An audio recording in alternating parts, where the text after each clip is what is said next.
Hi, YouTube. I hope you're well. Happy weekend to you. I'm gonna talk about some psychology in a minute here. I got a couple questions for people. I'm sure the information is compiled in Professor Bachman's um, work, you know. I typically, I like to just see what he's talking about today, and then whatever videos I come across that are his, I watch them. Or if he recommends videos, I try to watch them if I don't have other things to do or other things on my mind, which I do today. But I'm going to share in my description, excuse me, god dang it, um, from Archaics. If you love history and chronology in theology or all kinds of information that's been compiled, I'm going to share a new way to look at things. Hopefully, you'll really enjoy this channel. To my psychology friend, if you're watching, and some of you other people are probably familiar with Archaics, but he's got a Vedic calendar in Exodus from the construct, um, advance something, and because I have it covered, it's a long title, and Cornerstone Calendrics, which is super interesting. I'm a half hour in, and it's just wonderful. I mean, I was going to share it anyway because he never fails. I mean, any video he makes, putting information out there from his decades of study now into this and uncovering truths that other historians and archaeologists and different, even geologists, different people have tried to keep the truth hidden or use other people's work that we have found to be somewhat faulty, and the proof and the timelines of all that. Jason's got all this proof. I think you'll be amazed and very interested if you like that kind of stuff. So I will be sharing that. Okay, I was wondering, although I know that like narcissism and schizophrenia and that type of thing can overlap, personality or behavior disorders. How dangerous do you feel that a schizophrenic is? And now I know narcissists can be, and the overlapping of those two behavioral disorders is what concerns me and a couple people I know, namely my sons. So what I'm wondering is, has there ever been any documented cases of people with schizophrenia overcoming their disorder? Is that ever been heard of or possible? Because I know that the onset could be like even in a 20-year-old or like 40-year-olds and different behaviorals in that science, what has been documented, that type of thing. I wonder if anybody has ran across any kind of treatments. Well, I know there's treatments that lessen stuff, and I know there's modifications that people can make to their behavior to keep it under control and to have a healthier life so people can function in society. But I know if it was just so easy as behavior modifications or what we could teach another human being, the people in the prisons wouldn't be as full if that was really rehabilitative.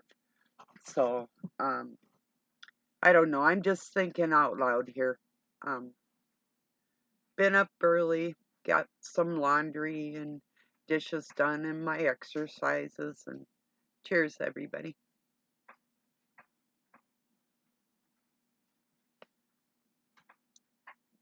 Yeah, 'cause see, now here's something too, and I am not an expert. I'm not claiming to be. I'm a counselor. I'm a minister and a friend for your heart, but I am not an expert in anything. Well, maybe I am, but that doesn't matter. That's not my point. My point is, there's people that know more or can cite more to me, and maybe even just like a confirmation on my thoughts that might be similar. That's kind of what a lot of what I've been running into lately. Um, it's just good to be able to hear the expressions of somebody that really thinks deep, you know. So, yeah. Anyway,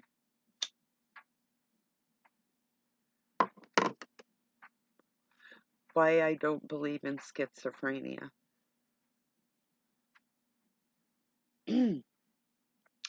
Because of the feelings that I get when I know that thoughts come from the outside and they aren't actually mine, that would put me in the category of a schizophrenic. But then once I realize that there truly is, see, this is what I believe. I believe that the medical industry, dealing with the minds of human beings, do not want to introduce spiritual warfare into the whole matter, because if they do, that's a whole nother can of worms and a whole nother area that they're not willing to deal with. Or if they don't have faith in a creator, or whatever, um, they're not going to introduce that into their work and make that a part of their work. If I were telepathically trying to communicate with you, and you heard that and you knew that, so the next day I got on here and I said something, would that make you schizophrenic because you picked up on that telepathy? That's where my concerns are with all this stuff. And it's a pretty big concern, if you see what I'm saying, because that would make everybody on the planet somewhat schizoid, uh, in that respect, if you see what I'm saying. So, and is it human or is it spirit? Those are a couple questions too, I was thinking. So, I don't know. I do not know, but I do know that I am not insane, and I do know I have a sound mind and a good heart. So I'm going on my own personal perspective is all I can do, and my observation of other people and the way they act, and people that I know really well that have been diagnosed now, one with schizophrenia. Um,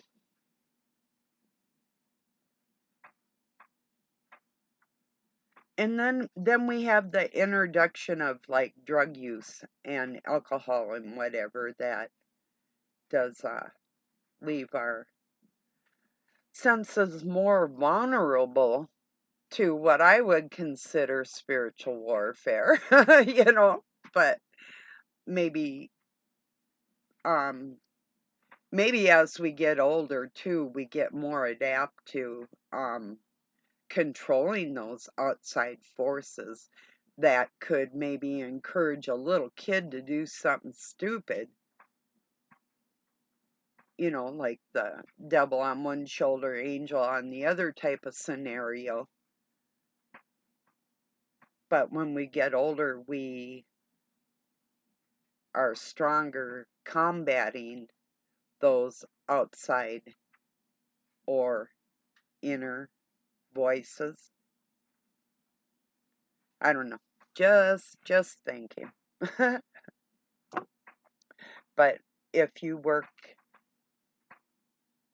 with the psyche of human beings, how dangerous have any schizophrenia? Because I know that they're like delusional, and their self talk can create upsets in them in a most peaceful situation. They can turn it into chaos.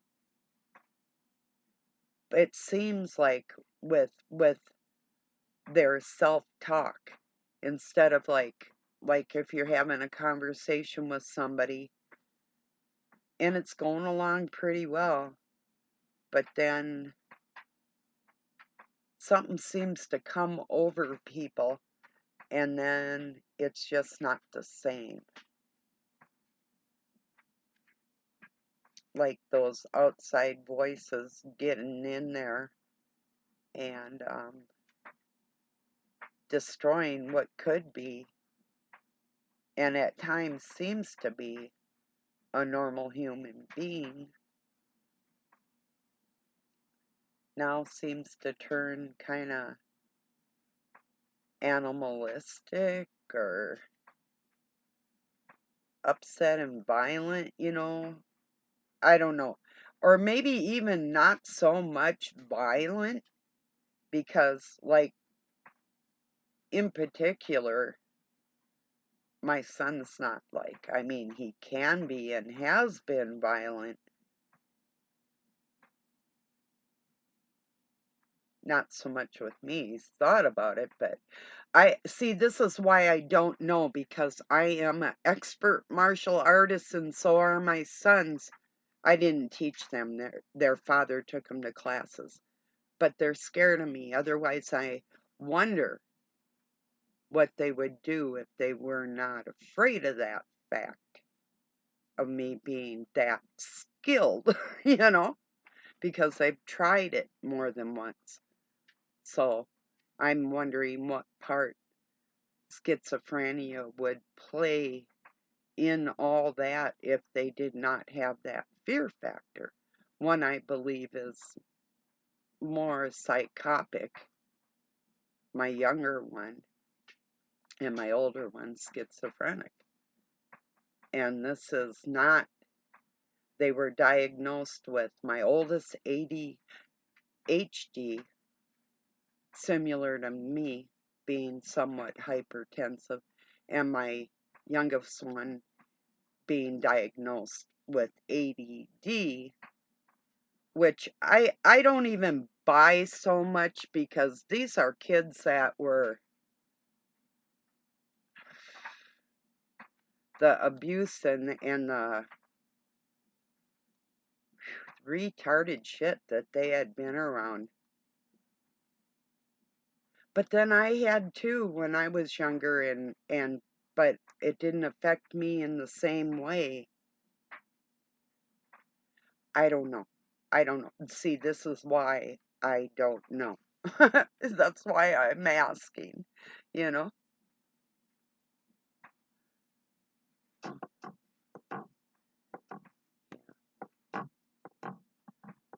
I have no clue, because although I've seen other people, you know, working in healthcare and treatment center and different things, I've seen people's and working with kids with behavioral disorders and stuff.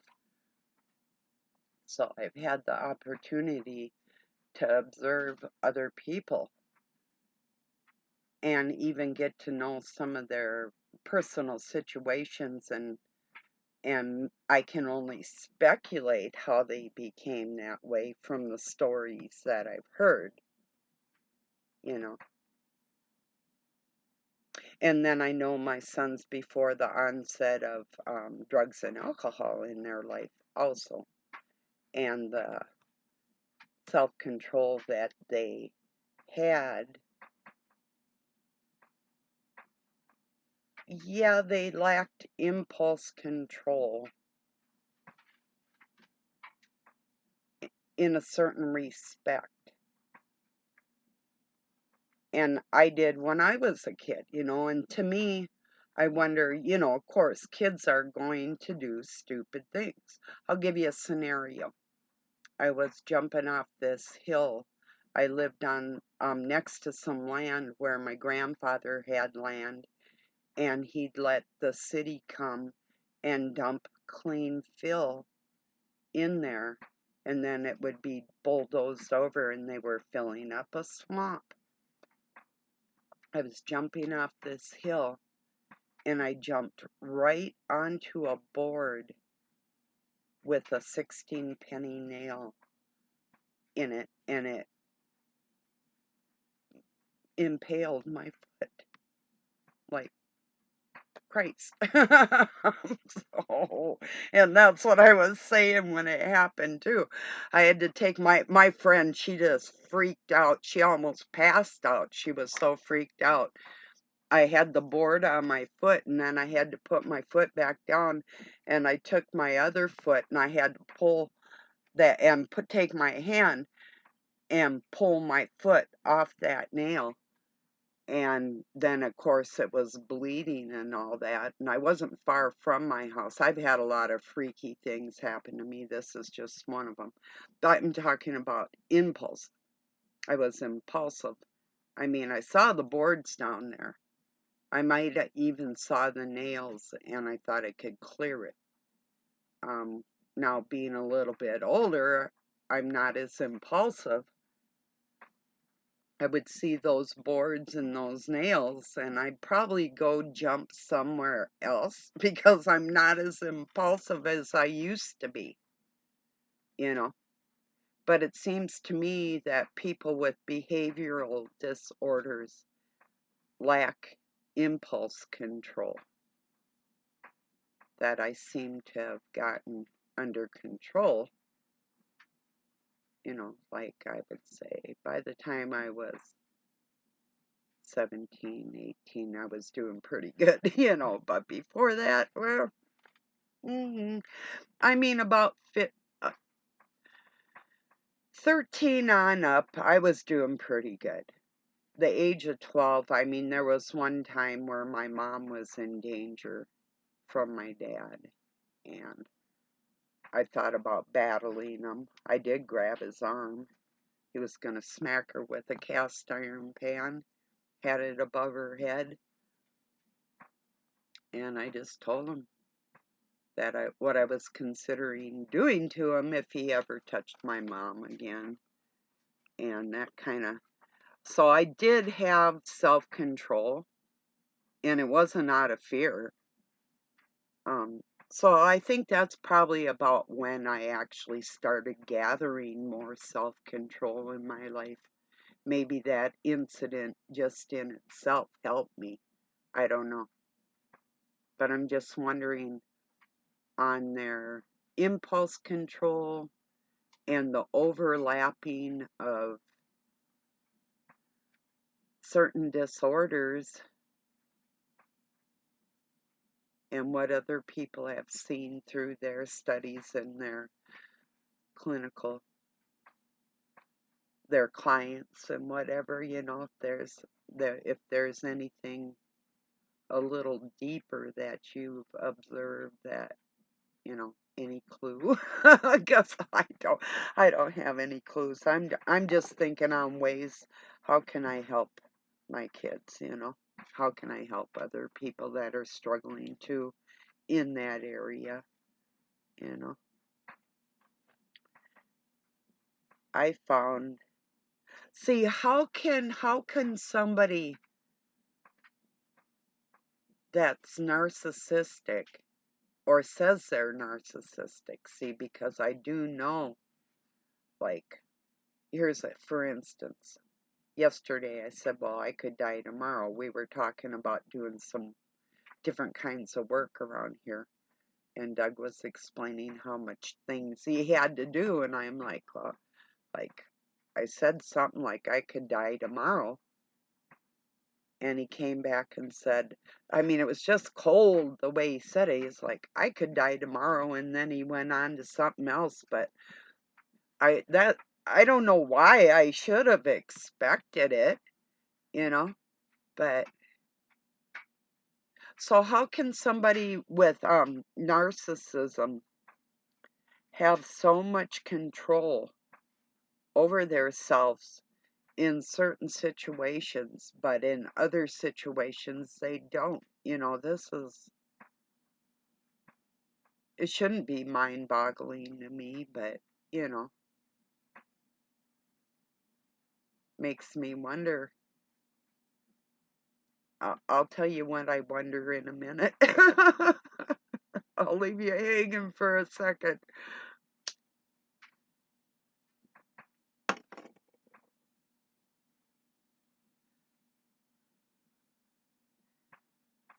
When you're being nice, do you feel like being mean while you're being nice, or does that occur to you afterwards? Or like, is all of it planned? Like, you're gonna be nice for a little while just to bait people in so you can like slap them upside their head after you got them close, you know?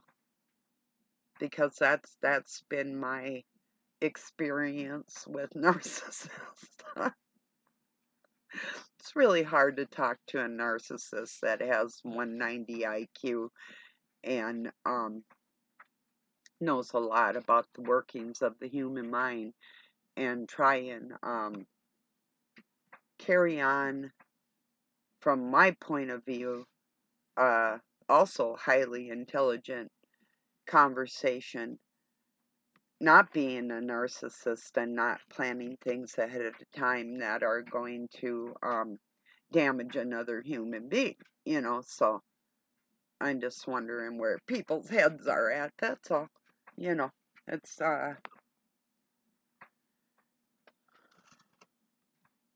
it should be like a logical question with a logical answer, but I don't see that it's probably gonna happen that way. I would be living in fairy tale land if I thought something could be so simple, you know.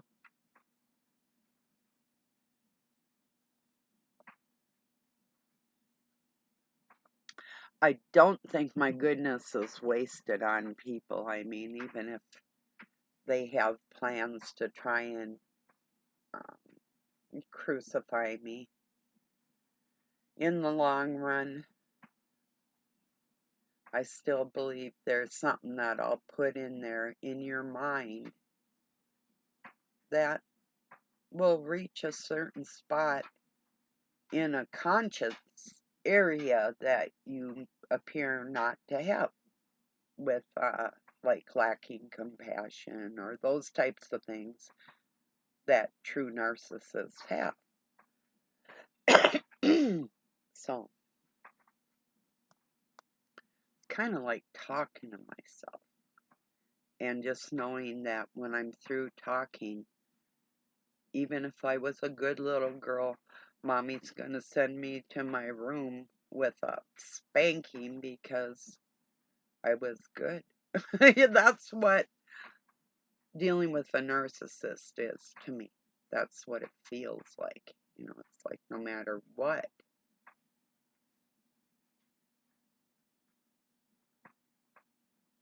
And is this behavior modification um, controlling one's narcissism within society so you can conform and function with human beings because we all have to, you know? I'm sure all these questions I'm asking are within tons of videos out there, but I don't have tons of time, you know? Well, I do in some ways I don't. So, yeah. Uh, I don't know.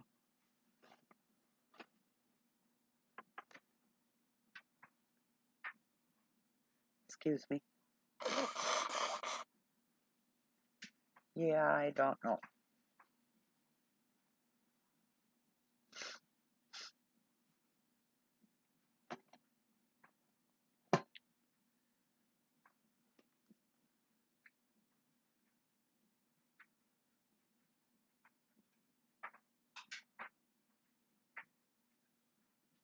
I know people don't want to be vulnerable because it's easier to feel like you are better than everybody else, and that way there you really don't have to uh, be close with anybody. I wonder, is that the biggest feeling within a narcissist? A psychopath, I don't believe that there is any actual feeling besides anger. And I swear a lot of it is from not only abuse but head injuries in psychopaths and narcissists and schizophrenia. I really believe that a lot of it is trauma based and physical ailments. Boy, I like that frontal lobe damage stuff. Holy Toledo. If you smack somebody in their head where their compassion center neurons are supposed to fire, but they don't. I've seen this happen intentionally. I swear it's intentional to try and take people's compassion out of them. I've had it happen to me. I've watched people go through that. I was aware of it and mine healed. Oh, it did. There's times where I'll seem incompassionate and I have to stand on my belief out of self-preservation, but it's not my innermost self, you know. It's not vacant, you know, when it comes right down to it, the bottom line. But it still is a defense mechanism that I can't drop. It's just like keeping strong as I can every day. This is a defense mechanism because I would be stupid to let that lax. And people have proven me flipping stupid for trusting that. It's like that old thing. I don't know if you've been through that. Come here, not going to hurt you. So you get close enough and you get hurt, you know. So after a while you kind of learn not to get that close because all you've experienced is getting close enough to get hurt, you know. So if you don't keep on your guard, it'd be like getting thrown into a boxing ring or a kickboxing ring with a total expert and you're only 5 years old.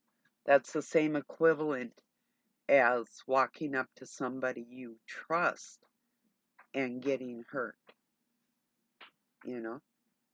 So,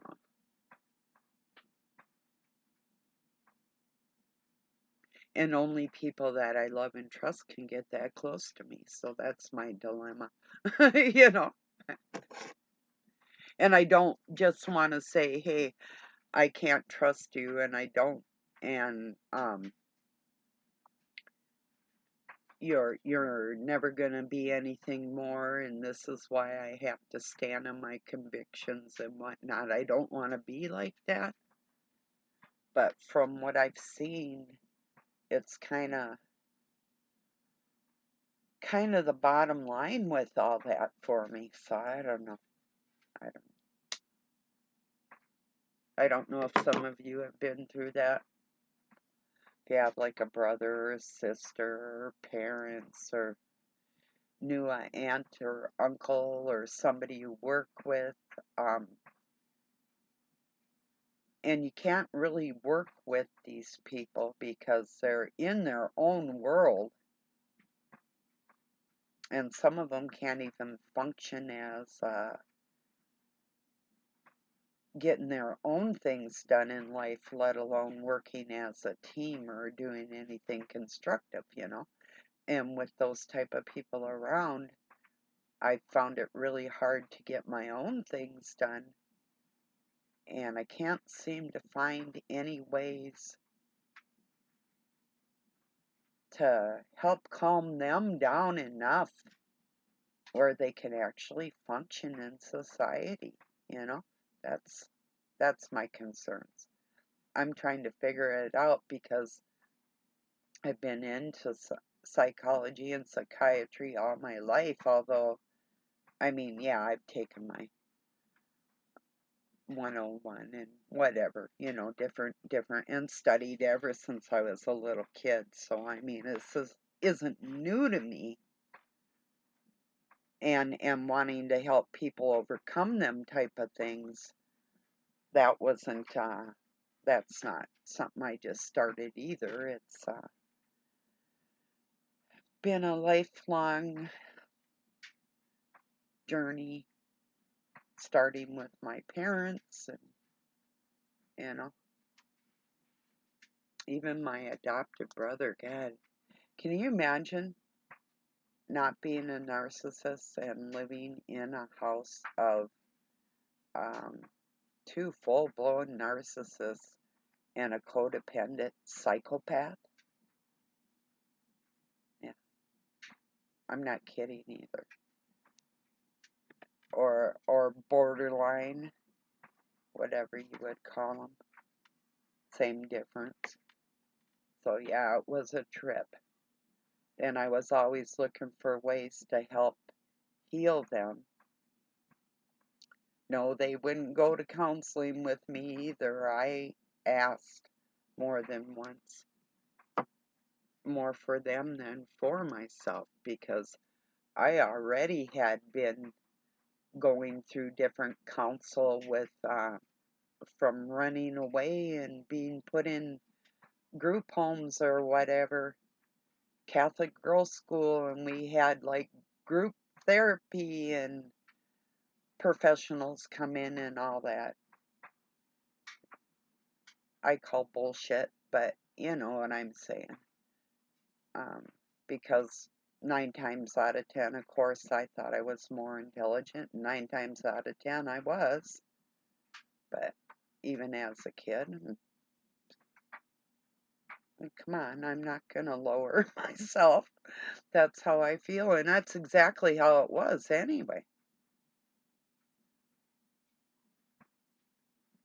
So, most kids don't divorce their parents and get their own place, and no, they don't. I'm different, and I know I am. You know, everybody has the same potential in life, right? So I know, what am I?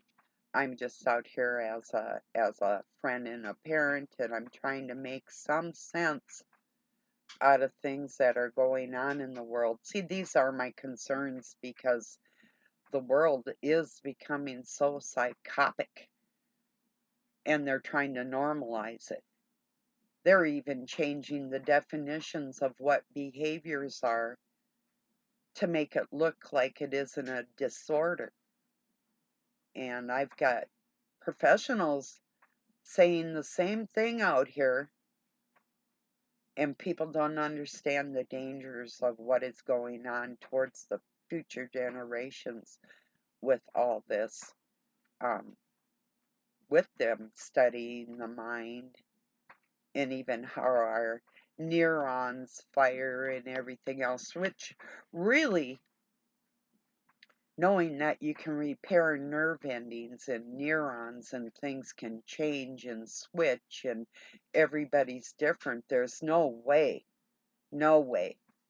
that they could do definitive studies on one human being based on another human being. There's just absolutely no way. Like snowflakes, we're all individual, you know. But yeah, there are basic human traits that we all carry, you know. So I don't know.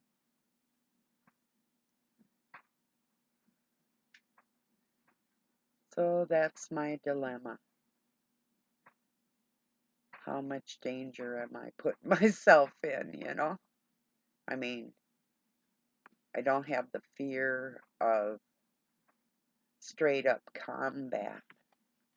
It's the sneaky shit that gets me. It's not like, hey, come over and we'll spar, and, you know, we're not trying to kill each other. It's the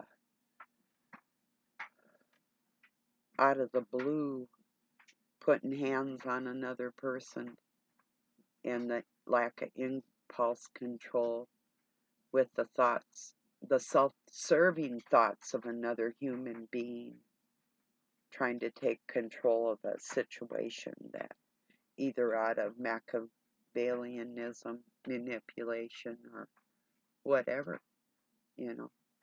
But that's what I deal with.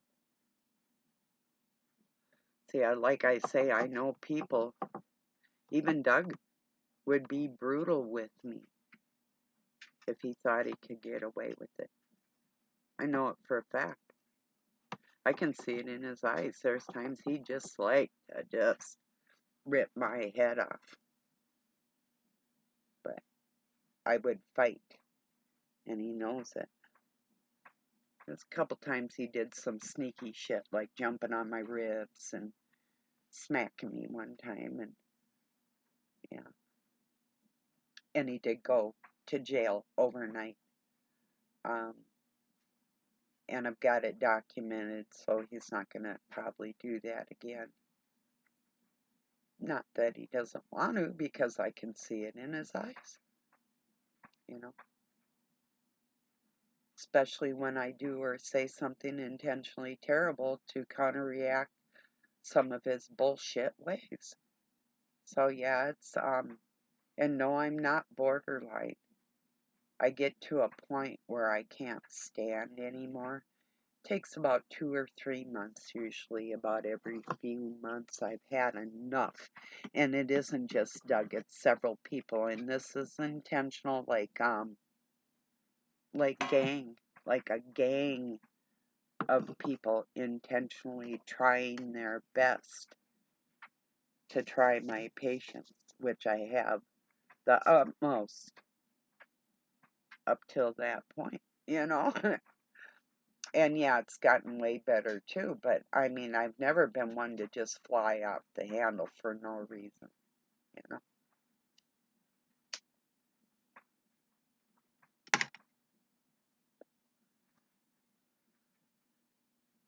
If you don't know, and English might not be your first language, so some little sayings like that might escape you flying off the handle.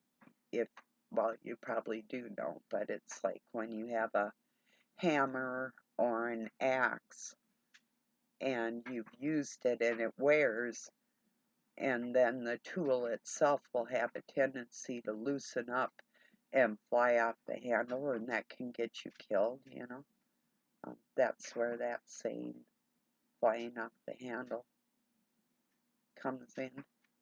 Like, if think about it, if you're hammering, say you have a 2 pound maul, like a body work maul or something, and they make 20 pounders, but, or an axe, and your axe, the head of the axe flies off that handle, it could be the end of you, life threatening, you know. So people that fly off the handle are totally dangerous, you know. That to me is like overlapping of personality disorders, the tetrad, like sadistic, you know, where somebody that has schizophrenia can become sadistic. I know narcissists do. I know psychopaths do.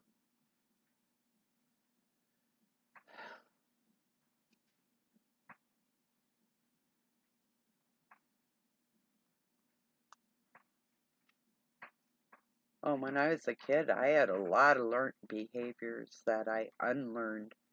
But if I wanted to act, I could act on those memories alone, you know. That alone kind of gets you in touch with reality. At least it should. If you find yourself kind of psychotic for a moment and you're remembering somebody that actually was like that, it can kind of enlighten you on why you shouldn't be like that. Things that people that do have behavior disorders don't seem to have. They have lack of impulse control, you know. That's my concerns.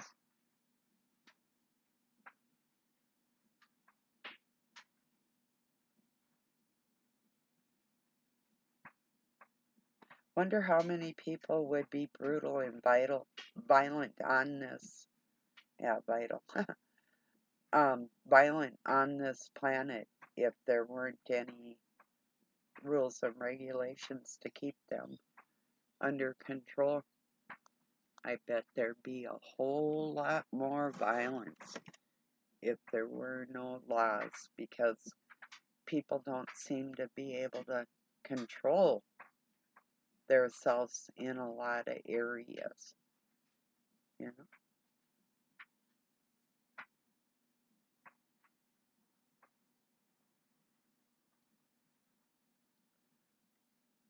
That's a big question, you know. Just think about it. How many people say you walk downtown in a urban area and look around and see hundreds and thousands of people or whatever, and think to yourself, if there were no laws in our society, how many of them would be more animalistic? I bet it'd be way more than what most people would think. Like, we each have our own idiosyncrasies, but if there was no reason for self-control, how bad would it really be? I don't know. I think it'd be pretty bad. You know?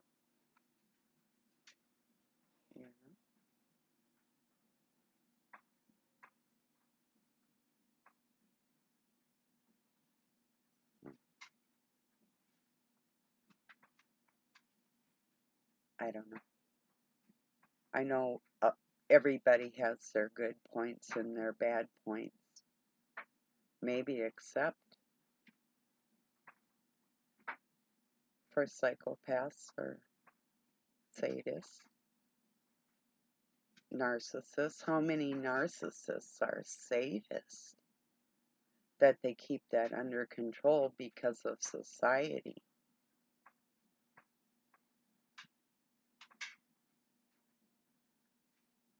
That's a good question too, isn't it?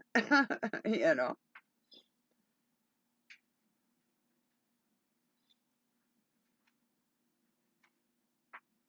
I know people don't want to talk about God and you don't want to hear about it, but then please explain how you got here.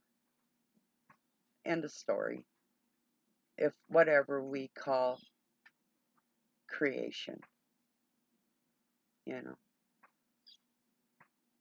unless you think you're responsible for that, and then I still think you should be able to articulate that, explain it to me. You're God, right? At least that's how narcissists appear to be. And they could be a big part of what people consider God or that energy, but there are two different types of energy within people, two different types of creatures and creator. One main creator and another that is considered a false god, which the bad traits stem through the stories. The bad traits stem from like the satanic force or whatever.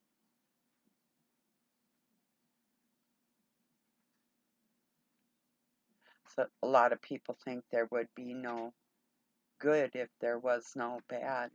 Well, I don't believe that. I'm good with good. I could live with that forever, you know. But if that wasn't good enough for bad, then bad would try and interject their bad on good and try and make it something it isn't. That happens a lot, you know. Or to try and make a bad situation out of something good. Or people will say there's no, you couldn't see the light if it wasn't for the dark. Well, that's not true at all. You can have pure light and no dark. If you have dark, there is no light.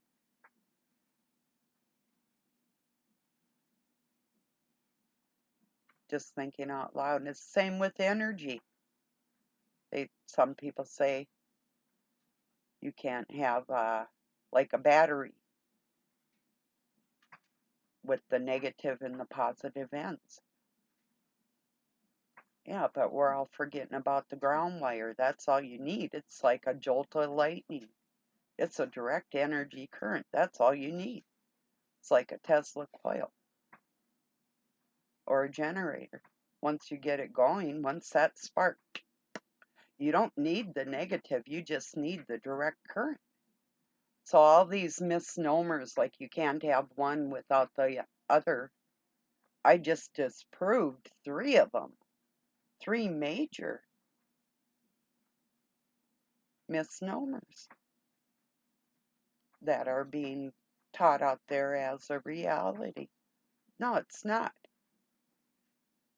You can have just good, you can have just light, and you can have a positive current or a negative one, or just bad, or just dark.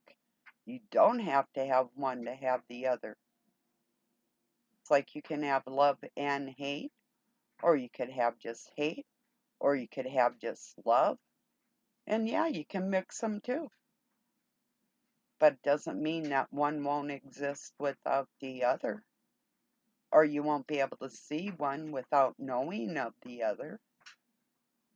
I just don't see that that's true. That's why. Because I can prove it different. That's why. You know?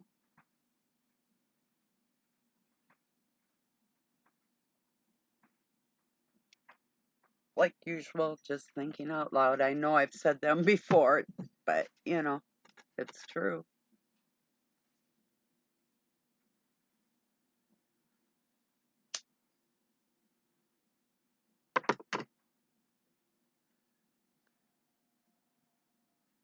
see if there's anything else I wanted to say on that. So see why I sorta don't believe in schizophrenia?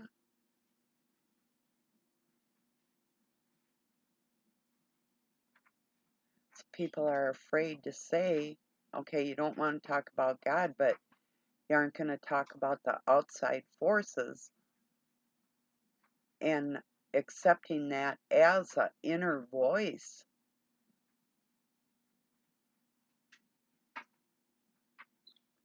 It's not something I'm willing to do. I don't see it as a part of me, as like a narcissist would be in their own world, and or a schizophrenic. And having those voices within themselves, although the schizophrenic, those voices seem to be from the outside, but am I mistaken in believing that a narcissist internalizes those voices, that they're a part of themselves, and that's why they don't need to know or see that they're created by somebody that might be trying to talk to you?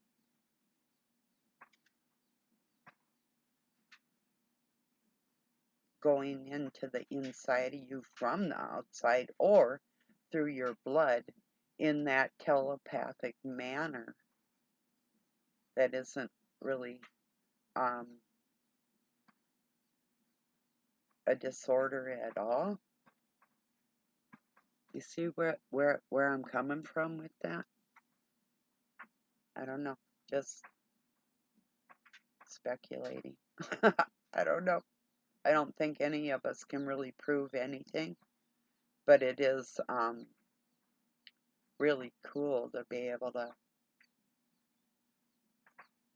bounce my ideas off of somebody that's also studied it forever and probably knows way more, you know, in certain ways, like the language of the whole situation and the studies and those types of things.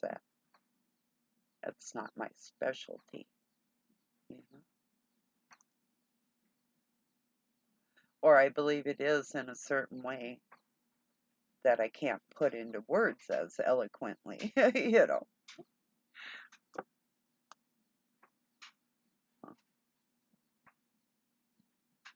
Because I'm directed by the God in my heart. Yes, I believe in God. If you knew how many times my life was saved when I was in danger in split-second moments, and either something came on to other people or, through them for my benefit, or just weird situations I cannot prove, you know. I don't know. I don't know.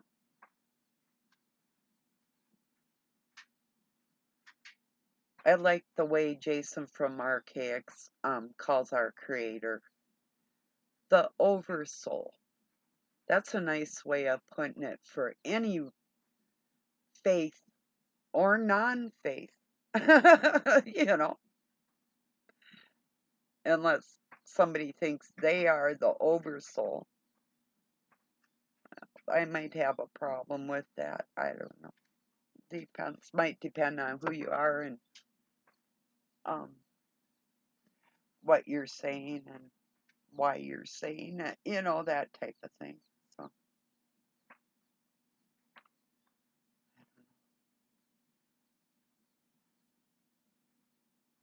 I just use the word God because that's not just from religious training or whatever, being raised in a church and studying all the religions. That's not the only reason why. And it's not because of people all over the world believe the same type of thing. Not everybody.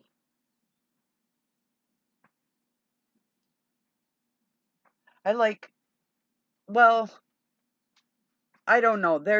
It's like Rabbi Simon Jacobson says, He tells a story about another rabbi who was talking to somebody that was an atheist, and he said, "The God you don't believe in is the God I also don't believe in." Well,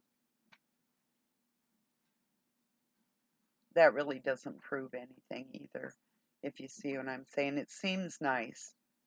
It might be a nice way to try and get to an atheist, but I always ask,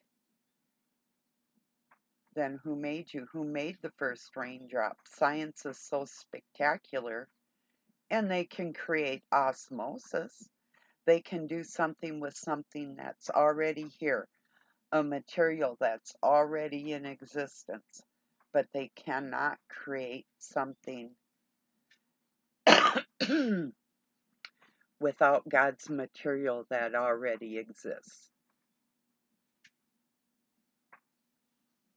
That in itself is spectacular, you know. And the love that people actually do have in their hearts, even if it's for themselves,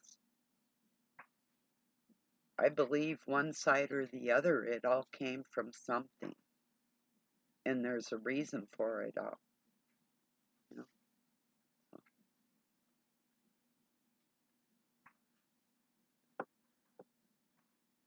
I don't know. So, anyway, so those are my thoughts today. And um,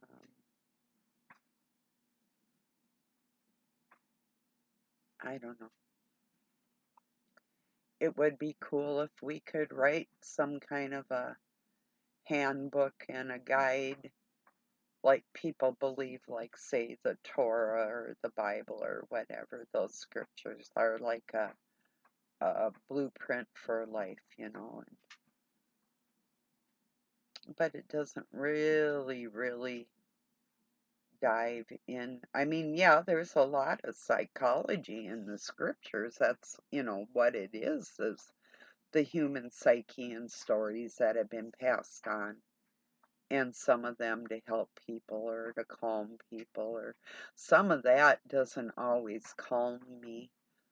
Sometimes it irritates me because it's too fluffy in a helter-skelter world.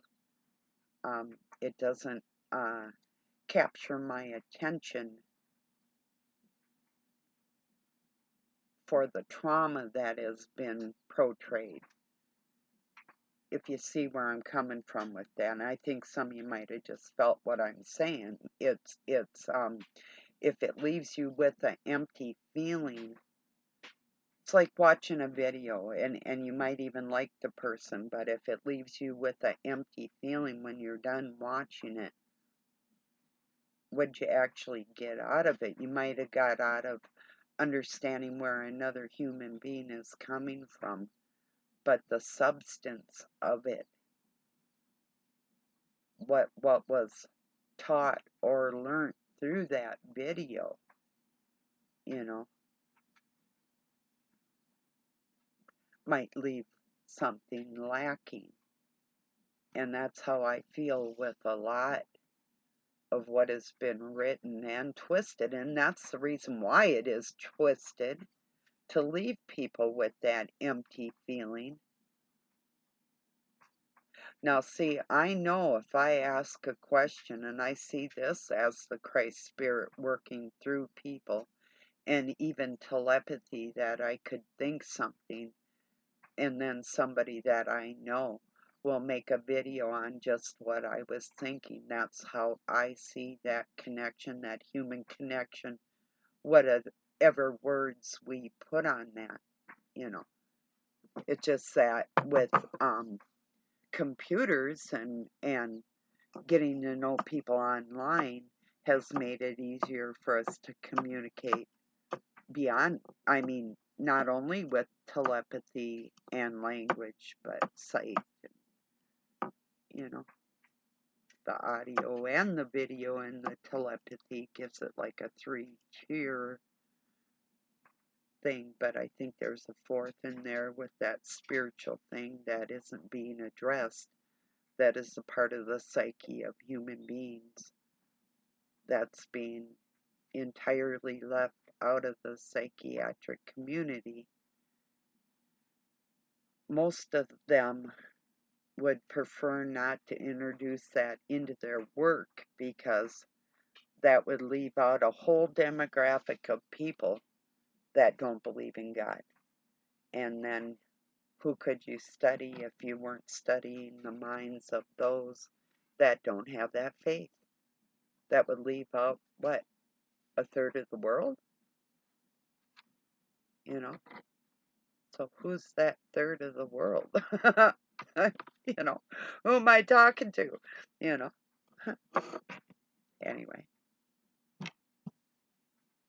yes, I thought that was funny. I hope you thought that was funny too. So either there's a God and a Satan, or you made yourself, and schizophrenia is real, and there is no spiritual warfare, and everybody's just working for the dark cabal, and I'm all alone, and I'm not going to get any clear answers or solutions to help anybody. Oh, so, boy, that's what would pessimistic, yeah. But I'm actually more an optimist, so. But